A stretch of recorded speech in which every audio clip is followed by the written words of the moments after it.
she said she wasn't cheating on me, right? But she had the other man's phone number long before she moved out. And she was still staying in my house. Why does she hate you? She hates me because at the end of the relationship, when things got rocky, I'll admit it, I did go to another woman. I'll be the first to admit that. You know, it was my mistake. Is that true, Miss Miller? No. And if you think he's your child's father, you obviously were having a sexual relationship with him. Yes, Your Honor. Without using any protection. Yes, Your Honor. Ms. England took Mr. Kaiser to court to prove he is the biological father of her 6-month-old son, Isaac. Mr. Kaiser, who has a 3-year-old son with England, denied paternity of Isaac.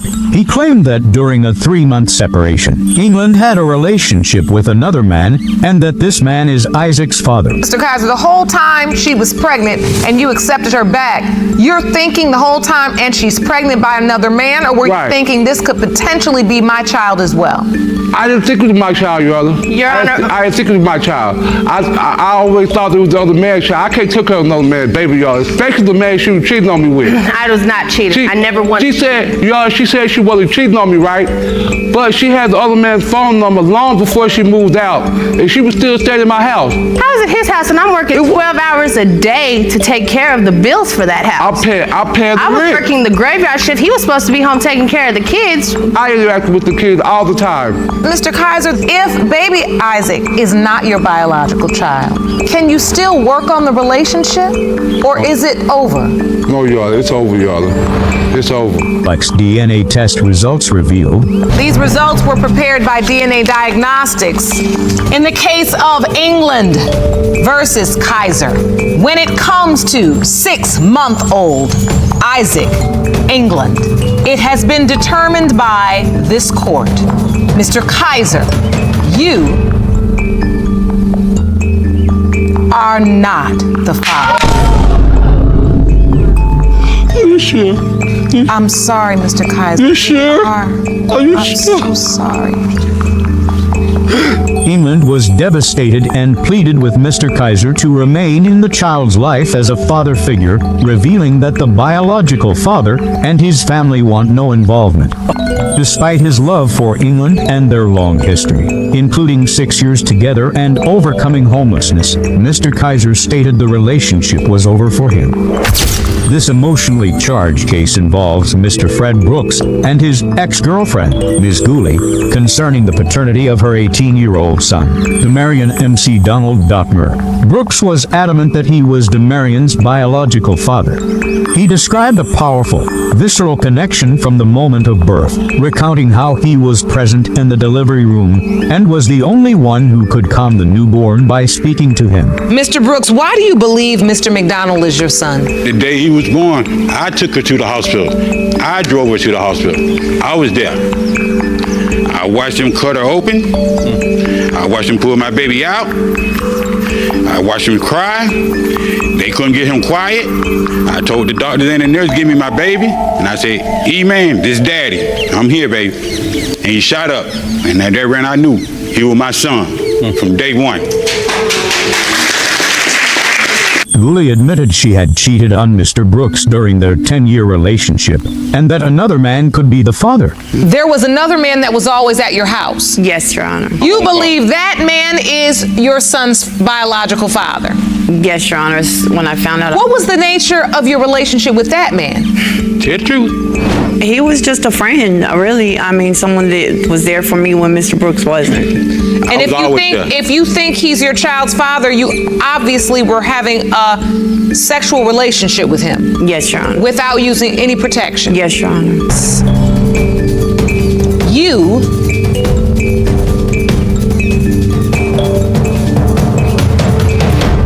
are his father. All right. Thank you.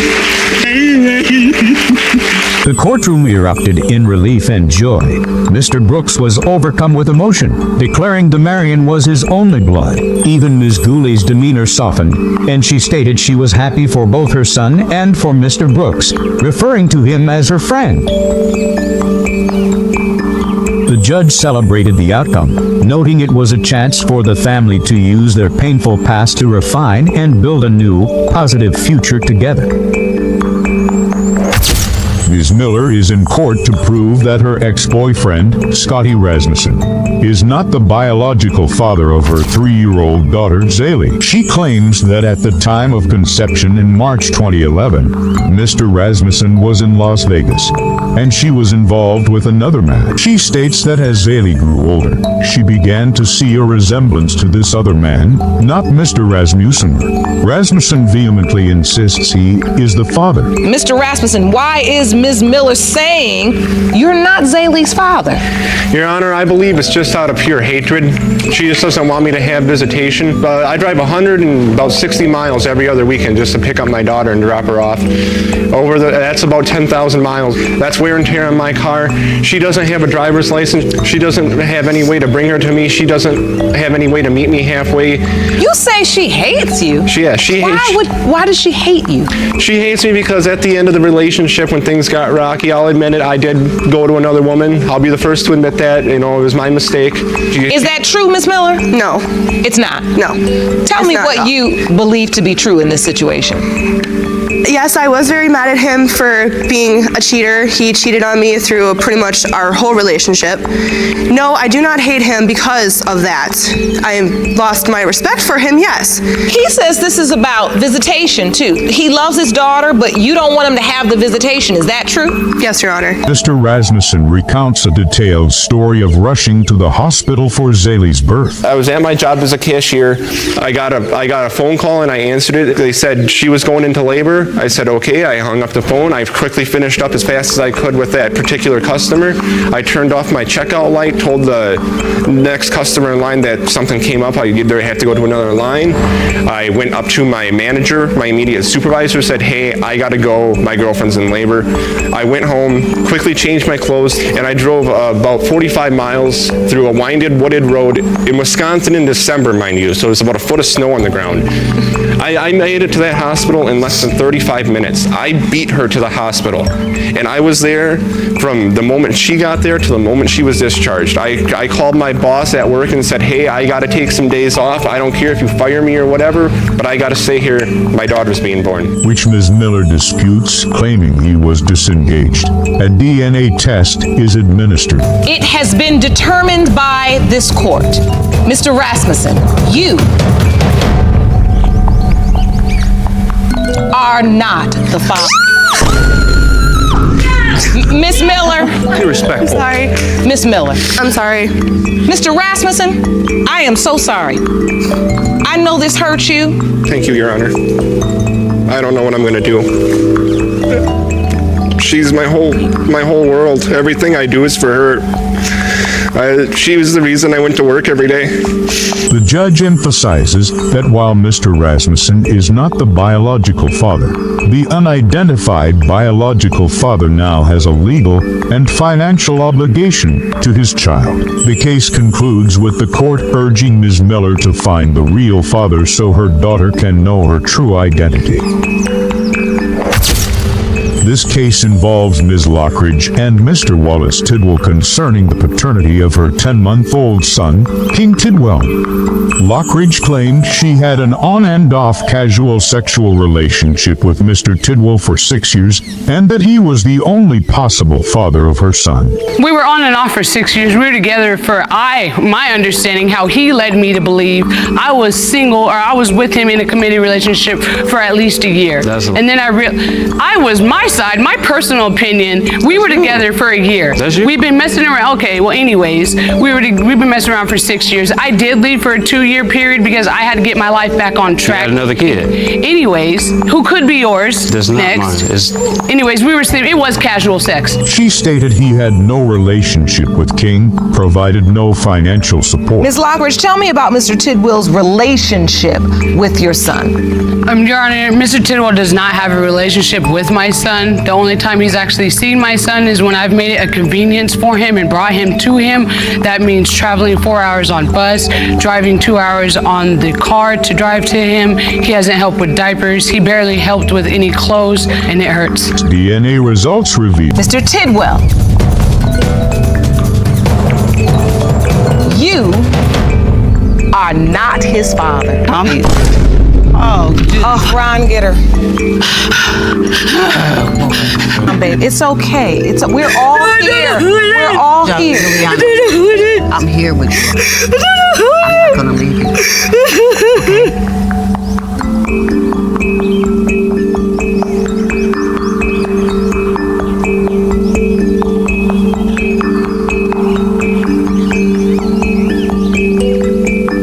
The judge acknowledged that she had genuinely believed Mr. Tidwell was the father and that the truth had shattered her.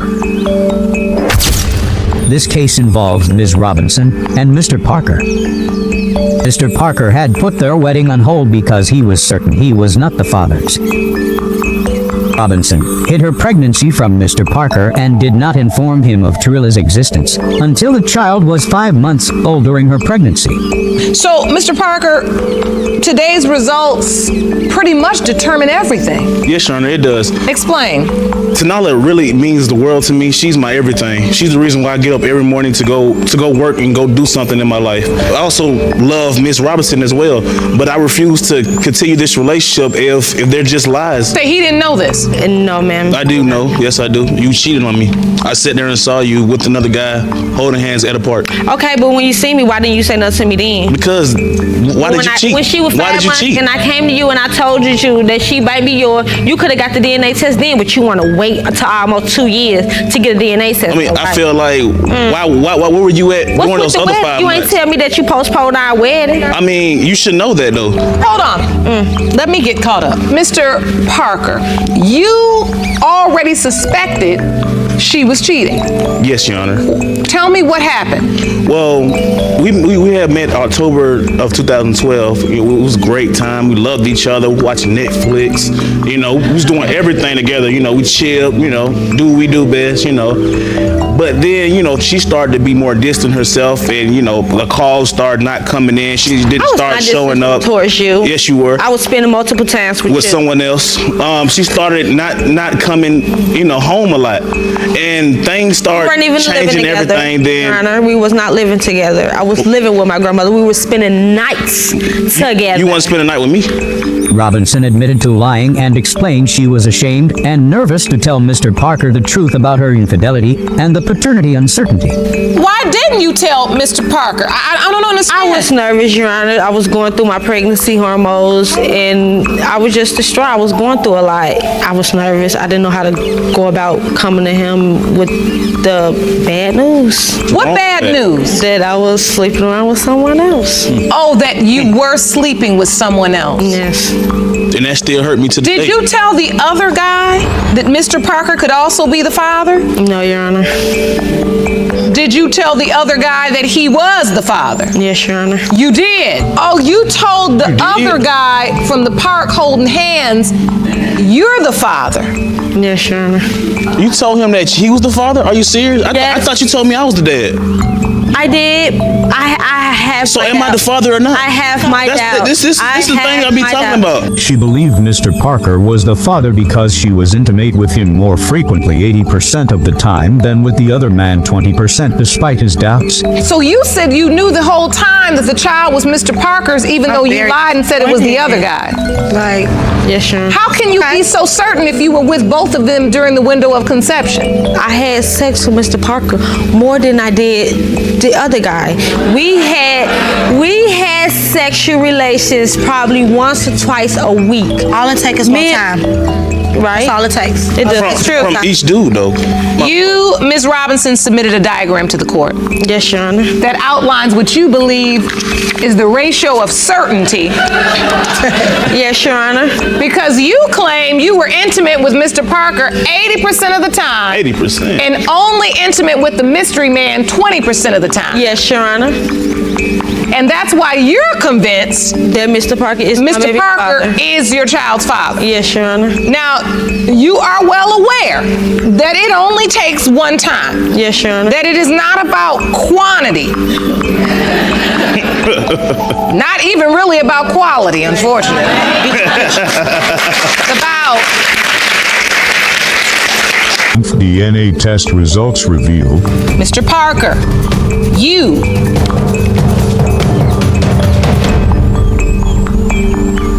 are not Tanyla's father. Oh my God. Woo! I'm sorry. Sis. I'm sorry. Like a whole year wasted, man. Oh my God. Sorry. I want to be her dad. I want to be.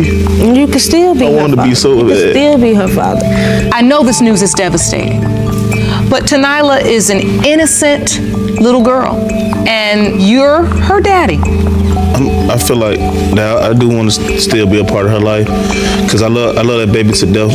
I know she gonna need someone special, so I just want to be that special guy for her. I give you full permission. I don't ever want you to walk out of her life.